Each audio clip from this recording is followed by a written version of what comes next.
Thank you సుమా గారు. నాకు సుమా గారు అంటే చాలా ఇష్టం. ఆవిడ ఉంటే కొంచెం హ్యాపీగా ఉంటుంది. ఆవిడ జోష్ ఇస్తారు అందరికి. డార్లింగ్స్, ఎలా ఉన్నారు? బాగున్నారా? మొన్న జపాన్లో ఇది ఇలాంటివన్నీ చేశాను. మీకు కూడా మీకు నచ్చిందని ఈ పిల్లకి కూడా వేసుకున్నా. చెల్లో ఇంతమంది వచ్చారు, ఇబ్బంది పడుతున్నారేమో, చూసుకోండి జాగ్రత్తగా. యా అండ్ ఎక్కడి నుంచి స్టార్ట్ చేద్దాం? పెడితే మొత్తం తినేస్తారు. సంజయ్ దత్ సార్,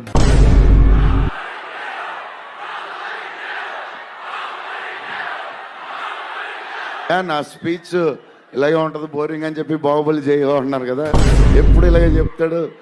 ఒకరోజు ఎంటర్టైన్ చేస్తా స్టేజ్ మీద, షాక్ అయిపోతారు మీరు అందరూ. లవ్వే అంతా లవ్వే. వెళ్ళిపోయాడు కదా, రండి క్లియర్.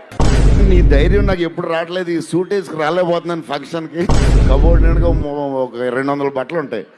సర్లే ఎందుకులే, మరీ ఓవర్గా ఉంటుందేమో. అయితే మారుతి గారు రైటింగ్ ఫ్యాన్ అయిపోయింది.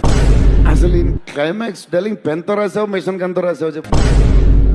డార్లింగ్ 15 ఏళ్ళ తర్వాత ఎంటర్టైన్మెంట్ ఇచ్చాడే, మరి చూసుకోండి. డార్లింగ్స్, ఈరోజు కొంచెం ఎక్కువ మాడినా వస్తుంది, అప్పుడప్పుడు వస్తుంది. ఒకరోజు ఎరగదీస్తా.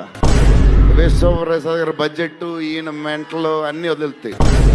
Okay darlings, love you.